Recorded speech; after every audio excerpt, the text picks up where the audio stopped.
Notre étude d'aujourd'hui portera sur le corpus johannique.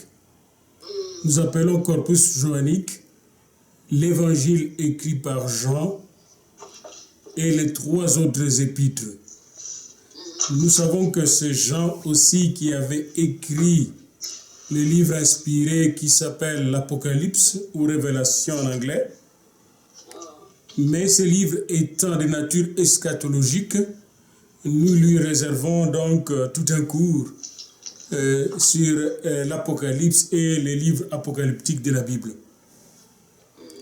L'évangile de Jean. L'évangile selon Jean présente des différences notables avec les 3 premiers évangiles, c'est-à-dire Matthieu, Marc et Luc. En quoi consiste cette différence? Ou ces différences? Premièrement, Jean commence son évangile par une introduction sur la parole faite chair. Il ne relate pas l'histoire de la généalogie et de la naissance de Jésus-Christ. Pour lui, c'est la parole qui est devenue chair qui l'intéresse. Il ne mentionne ni la généalogie de Jésus, ni sa naissance. La parole est devenue chair. Deuxièmement, Jean commence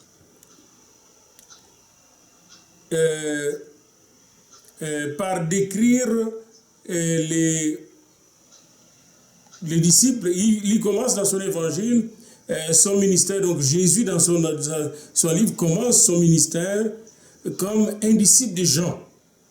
Il va se faire baptiser par Jean. Et puis, il va commencer à recruter le premier disciple, le disciple de Jean, ses premiers disciples. C'est d'ailleurs dans le livre de Jean, dans l'évangile de Jean, qu'il se trouve une question qu'un disciple de Jean pose à Jean. Mais maître, celui que tu as baptisé fait plus de disciples que toi. Et là, il va dire, je ne veux pas la guerre des étoiles. Il faut que lui monte et que moi je descende. Lui, c'est l'époux. Et moi, je suis l'ami de l'époux. Vous voyez? Donc, le livre de Jean semble montrer comme si Jésus était disciple de Jean, mais il ne l'était pas. Jean était son précurseur. Il est passé par le baptême de Jean pour s'identifier à nous. Et alors, donc, dans ces récits de ces évangiles, nous voyons que Jésus passe par le baptême de Jean. Il a vu venir, mais on ne décrit pas ce baptême-là comme dans les autres évangiles. Et on ne décrit pas non plus la tentation de Jésus dans le livre de Jean. Vous voyez déjà la différence avec les synoptiques. On ne parle pas de la naissance de Jésus, on ne parle pas de la généalogie de Jésus, on ne décrit pas son baptême, on ne décrit pas la tentation de Jésus dans le livre de Jean. Vous voyez déjà une grande différence entre Jean, Matthieu, Marc et Luc. Troisièmement, l'appel de premier disciple que Jésus va recruter, l'appel de premier disciple par Jésus, rapporté par exemple dans Marc 1, 16, 20, est pratiquement inconnu chez Jean. Ce sont les disciples de Jean ou des gens à qui que Jean pointe vers lui ou des gens qui rencontrent Jésus qui appellent d'autres disciples.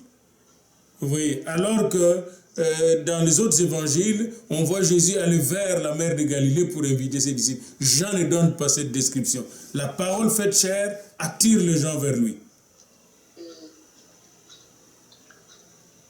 C'est que vous retrouvez donc dans Marc 1, 16 à 20, l'appel de premier disciple. Vous ne le retrouverez pas chez Jean comme ça. Regardez seulement comment André, Philippe et les autres sont appelés par Jésus dans Jean 1. Quatrièmement, après un premier signe à Cana en Galilée, et j'étais à Cana, c'est très intéressant de voir cette place-là, où il y a maintenant une église orthodoxe, là où Jésus a fait son premier miracle. Il a changé l'eau en vin. Après ce premier miracle, Jésus commence directement par la purification du temple. Jean 2, 13, 25. Pour Jean, la parole faite chair vient non seulement toucher nos vies personnelles, mais aussi la vie du temple. Vous voyez, dès le 2e chapitre, il montre comment c'est même Jésus qui touche les mariages. Les familles touchent aussi l'Église. touche le temple de Jérusalem, veut purifier les temples. Pour Marc et les autres, le ministère de Jésus s'est déroulé principalement en Galilée, dans les territoires environnants, et lors de son voyage vers Jérusalem.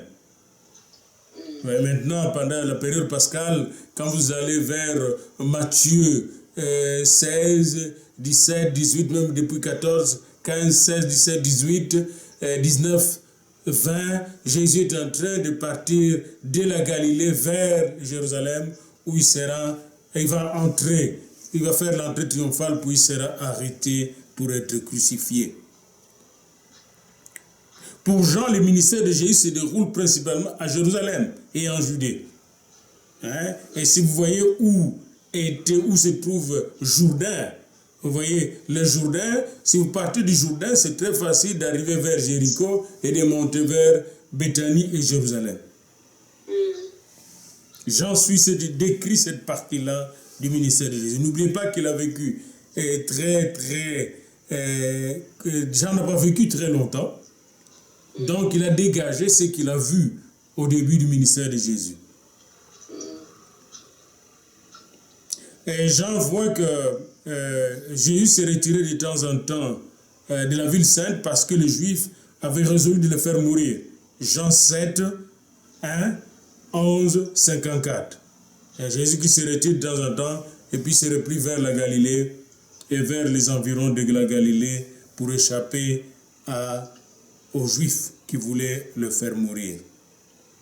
La dernière partie de l'évangile, la plus développée, rapporte le ministère de Jésus à Jérusalem, y compris le récit de sa mort et de sa résurrection. Mais à partir du chapitre 12, 13, 14, 15, 16, 17, nous voyons Jésus au Cénacle. Et la grande prière de Jésus au chapitre 17 est très importante.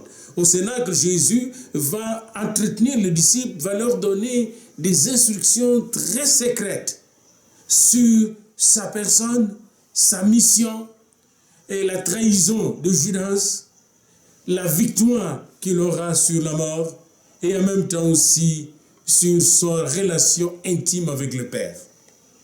C'est d'ailleurs dans Jean 14, dans cette partie-là, entre Jean 12 et Jean 17, que Jésus va donner la promesse qui s'en va au ciel leur préparer de place. Jean a donc sélectionné des parties très importantes de notre foi. D'ailleurs, il est dit lui-même que ce qu'il a écrit, c'est pour nous édifier notre foi. Il a rapporté 7 des miracles de Jésus auxquels il donne le caractère de signes. Chaque miracle est un signe qui a pour but de traduire un enseignement précis sur la manifestation du règne de Dieu. Et le nombre symbolique de 7 est un nombre très très important parce que 7 c'est le chiffre de la plénitude. Les 7 signes, vous le voyez dans Jean 2, versets 1 à 12, Jean 4, versets 43 à 54, Jean 5, premier verset jusqu'à 18, Jean 6, du premier verset au 15e, Jean 6 du 16e au 21e verset, Jean 9 du 1er au 41e verset, Jean 11 du 1er au 54e verset, où vous avez entre autres la résurrection de Lazare. Vous avez donc ces 7 signes qui sont les 7 manifestations de la plénitude de Jésus-Christ. Et vous avez à côté de ces manifestations, la révélation de Jésus lui-même comme le « Je suis ». Je suis la porte, je suis le chemin, je suis la vérité, je suis la vie. Nul ne vient au Père que par moi. Vous avez donc cette grande révélation de « Je suis », de « I am », que vous ne trouvez nulle part ailleurs dans les évangiles que dans l'évangile de Jean.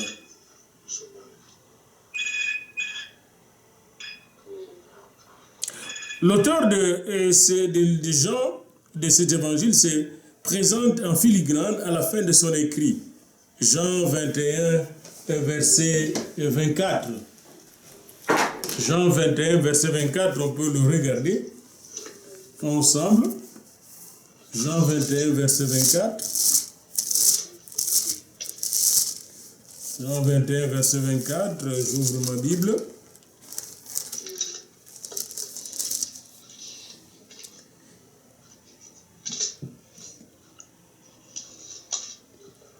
Il dit, c'est ses disciples qui rendent témoignage de ces choses.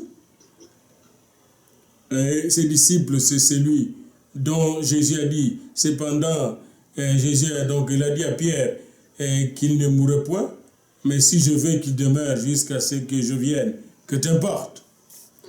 Et alors il dit, c'est ses disciples qui rendent témoignage de ces choses et qui les a écrites. Et nous savons que son témoignage est vrai. Jésus a fait encore beaucoup d'autres choses. Si on les écrivait en détail, je ne pense pas que le monde même pourrait contenir les livres qu'on écrirait. Ici, Jean nous dit quelque chose, il dit, je vous donne juste un sommaire.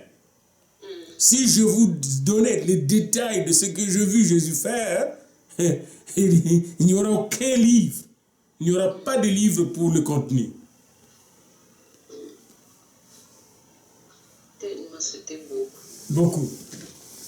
Alors, ici, nous allons nous limiter à la structure de ces livres. Nous n'allons pas beaucoup sur le contenu. Le contenu, vous allez le développer vous-même. Donc, nous voyons l'auteur qui se présente en filigrane à la fin de son écrit, chapitre 21, verset 24. Il était le disciple bien-aimé de Jésus-Christ. C'est le frère de Jacques, le fils de Zébédée, qui, selon Marc 1, 19 à 20, avait été appelé par Jésus dès le début de son ministère. Donc ici, c'est Jean qui décrit brièvement le ministère de Jean, qui pointe vers Jean-Baptiste, qui pointe vers Jésus. C'est le frère de Jacques, le fils de Zébédée. Il est de la Galilée.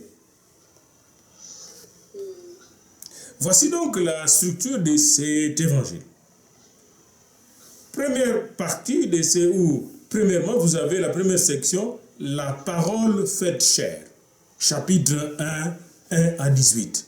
La parole faite chair. Et là, vous pouvez développer tout un message là-dessus. La parole de Dieu, la parole vivante, le verbe de Dieu, le logos de Dieu est devenu chair. Et la parole, les dabar, comme on dit, les dabar, la parole de vie, la dabar de vie, la parole de vie, la parole qui donne les eaux et la vie, est différente de la parole grecque. La parole dialectique, le logos grec n'est pas comme le logos hébraïque. Cette parole-là, c'est la vie, c'est Christ lui-même. Deuxièmement, les témoignages de Jean-Baptiste.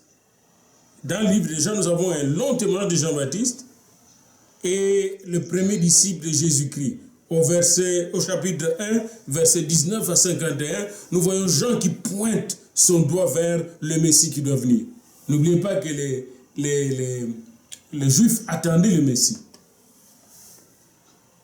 Le témoin de Jean-Baptiste. Le témoignage de Jean-Baptiste. Le témoignage de Jean-Baptiste. Ok. Vous voyez aussi, troisième partie, le premier miracle de Jésus. Troisième section, chapitre 2, verset 1 à 12. Et ce miracle est très important. Ça montre comment Jésus accorde une importance capitale au mariage. Voilà que la fête est à son sommet, à son summum, et il vient à manquer le vin. Jésus, la mère de Jésus contacte directement, consulte Jésus, le connaissant bien. Jésus refuse l'ordre de sa mère, mais finit par réaliser le miracle qui sauve le mariage. Et il le fait discrètement. Et l'honneur est accordé au marié lui-même. Quatrièmement, Jésus à Jérusalem. Les vendeurs sont chassés du temple. Chapitre 2, verset 13, jusqu'au chapitre 3, verset 21. Il y a une confrontation directe entre la religion et Jésus-Christ. La religion traditionnelle. Cinquième section, Jésus en terre de Judée. C'est le nouveau témoignage de Jean-Baptiste. Chapitre 3, verset 22-36. Jean témoigne encore de lui. Hein? Cinquième section, c'est quoi? Jésus en terre de Judée. C'est le nouveau témoignage de Jean-Baptiste. Ne vous en faites pas, ce soir même, s'il plaît à Dieu, vous aurez ou demain le vidéo. Donc chapitre 3, verset 22 à 36. Vous avez sixièmement, la sixième section, Jésus en Samarie, en route vers la Galilée. Alors, c'est là qu'il rencontre la femme samaritaine. Au lieu de contourner la Samarie venant de Jérusalem, il passe par la Galilée. Chapitre 4, du 1er au 42e verset. Il y a des grandes choses qui se passent au puits de Jacob, que Jacob avait conçu pour son fils Joseph. Septième section, retour de Jésus en Galilée, guérison du fils de l'officier du roi. Chapitre 4, verset 43-53. Huitième section, Jésus vient encore à Jérusalem. Il guérit un malade au chapitre 5. Un malade incurable est guéri par Jésus. À Bethesda. Neuvième section, Jésus retourne en Galilée. C'est la multiplication de pain. Jésus, c'est celui qui multiplie le peu que nous avons si nous le lui présentons. Chapitre 6, 1 à 7, 9. Chapitre 6, verset 1 jusqu'au chapitre 7, verset 9. Voyez-vous, et là, on a tout un enseignement. Si on lui présente le peu qu'on a, les quelques 5 pains qu'on a et les quelques poissons qu'on a, si on le lui présente, lui est capable de le multiplier pour souvent les gens qui ont peur de donner leurs dîmes, leurs offrandes à l'église. Ça, c'est un bon enseignement. Comment veux-tu que Jésus multiplie si vous ne donnez pas? Dixième section, Jésus à Jérusalem, et il entend le projet de son arrestation. Chapitre 7 jusqu'au chapitre 10, 39. Chapitre 7, verset 10 jusqu'au chapitre 10, 39. Alors, puis Jésus, 11e section, au-delà du Jourdain, chapitre 10, 40 à 42, il est au-delà du Jourdain, il quitte Jérusalem. Jésus se retrouve à Béthanie, 12e section, chapitre 11, 1 à 53, la résurrection de Lazare. Et vous savez que les Juifs sont furieux, ils veulent tuer Jésus et tuer Lazare même. Et c'est là dans le chapitre 11 qu'il y a cette célèbre parole de Jésus qui dit à la sœur de Lazare, si tu crois, tu verras la gloire de Dieu. Troisième section, Jésus à Éphraïm, au chapitre 11, versets 54 à 57. 14e section, Jésus de retour à Béthanie. Il aimait beaucoup Béthanie. Et si vous allez en terre promise, visitez Béthanie, ça s'appelle maintenant El Azaria, parce que c'est une ville maintenant qui est palestinienne, mais la maison de Lazare est toujours gardée, et le tombeau de Lazare est toujours là. Et là, il retourne là, il se trouve dans une maison, et une femme, probablement Marie, la sœur de Lazare, vient le parfumer. Il répand son parfum de la tête aux pieds. 15e, c'est l'entrée à Jérusalem. Et là, c'est le sacrifice de la Pâque. Jésus entre à Jérusalem, maintenant commence sa passion jusqu'à sa mort sur le bois infâme de la croix et à sa résurrection glorieuse. Nous sommes ici au chapitre 12, à partir du verset 12, jusqu'au chapitre 21, verset 25. Le message de Jean traite de la manière dont Dieu se fait connaître aux hommes. Au commencement était la parole, et la parole était avec Dieu, et la parole était Dieu. La parole a été faite chair, et elle a habité parmi nous. Jean 1, 1 à 18. C'est de la même manière qu'il se révèle encore à nous aujourd'hui. Il est la parole qui se fait chair en nous, qui vient habiter en nous, dit Jean. Jésus se donne plusieurs épithètes qu'il colle à la formule « Je suis » pour indiquer aux hommes les diverses voies par lesquelles ils peuvent le reconnaître afin de recevoir la vie éternelle. Je suis le pain de vie. Jean 6, 35. Je suis la lumière du monde. Jean 8, 12. Je suis la porte. qui conduit à la vie éternelle, au royaume de Dieu. Jean 10, 7. Je suis le bon berger. Jean 10, 11. Je suis la résurrection et la vie. Jean 11, 25. Je suis le chemin, la vérité et la vie. Jean 14, 6. Je suis la vraie vigne. Jean 15, 1 à 5. Et là, nous retrouvons le je suis qui a rencontré, qui a surpris Moïse au buisson ardent. L'auteur de l'évangile de Jean rapporte donc une tradition insolite et particulièrement singulière. Les Grecs demandent de voir Jésus, chapitre 12, versets 20 à 26. Et vous savez que les disciples et les Juifs voulaient un Dieu puissant. Et là, nous voyons l'agneau qui se présente comme le Verbe de Dieu. Le contexte de ces récits ne permet pas de confondre ces Grecs aux Juifs de la diaspora de l'époque. Et quand les Grecs viennent au chapitre 12, 20, 26 et chercher Jésus, ces Grecs, probablement des Grecs prosélytes, craignant Dieu, adeptes ou sympathisants du judaïsme, cherchent à voir ces logos, ces nouveaux logos, vous voyez, cette parole logique, vous voyez, qui est cohérente, qui est vivante. Les Grecs veulent découvrir cette parole, mais Jésus refuse de se faire voir comme logos chez les Grecs. Les livres des Actes et des Apôtres rapportent que cette catégorie de personnes, des Grecs, existait. C'est les craignants Dieu. Mais ils venaient adorer à Jérusalem pendant la fête de Pâques ou de Pentecôte ou encore la fête de Shavuot ou Tabernacle. C'est le cas, par exemple, du haut fonctionnaire unique éthiopien qui est venu adorer, Acte 8, 26 à 40. Ces derniers étant venus adorer à Jérusalem, se convertit au christianisme. Eh bien, ces Grecs-là étaient très très près de leur conversion à Jésus-Christ en le rencontrant, comme nous le voyons dans Jean 12, versets 20 à 26. Cette tradition insolite amène à poser la question de savoir si dans l'entourage de Jésus se retrouvaient des Grecs. La suite de ces récits ne permet pas de répondre de manière satisfaisante à cette question, puisque Jésus ne donne aucune réponse à cette demande. Toutefois, il n'est pas superflu de relever que les disciples de Jésus auxquels ces Grecs s'étaient adressés s'appelaient Philippe et André. Et ces noms sont des noms grecs.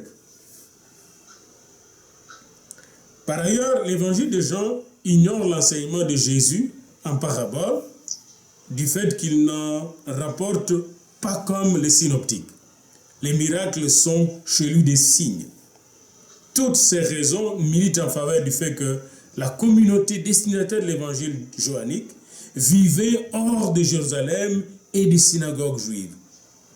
Ce que confirme les mentions répétées de l'exclusion des disciples de Jésus au chapitre 9, verset 22, chapitre 12, verset 42, chapitre 16, verset 2.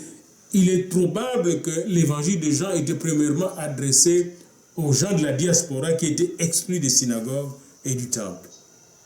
La théologie johannique semble, elle aussi, se situer nettement en dehors du christianisme des apôtres, basée à Jérusalem sous le leadership de Pierre et de Jacques. C'est la théologie de la parole. Voici du reste comment Jean rapporte les miracles et les paraboles de Jésus. Les miracles, les signes, au nombre symbolique de 7, sont rapportés afin que vous croyiez que Jésus est le Christ, le Fils de Dieu. Il y a la transfiguration, la transformation de l'eau en vin, chapitre 2, 1 à 12. La guérison du fils de l'officier royal, chapitre 4, 43, 52, 54. La guérison des malades à la piscine de Bethesda, chapitre 5, verset 1 à 8. La multiplication des pains, chapitre 6, 1 à 15. La marche sur l'eau, chapitre 6, verset 16 à 21. La guérison des aveugles, chapitre 9, verset 1 à 34. La résurrection de Lazare et les paroles qu'il a prononcées avant et pendant cette résurrection. L'enseignement sur la nouvelle naissance au chapitre 3, 1 à 33 pour les enseignements. L'enseignement sur le pain qui descend du ciel et donne la vie éternelle au chapitre 6, 22 et 59. L'enseignement sur le bon berger au chapitre 10 et surtout l'enseignement sur le cep et les sarments que nous trouvons au chapitre 15 1 à 6. Et là, nous voyons dans Jean une révélation pleine et complète du Logos, le Verbe qui se fait chair. C'est ce Verbe qui se fait chair, qui se donne à la croix pour nous donner la vie en abondance. Voilà donc le résumé de l'évangile de Jean.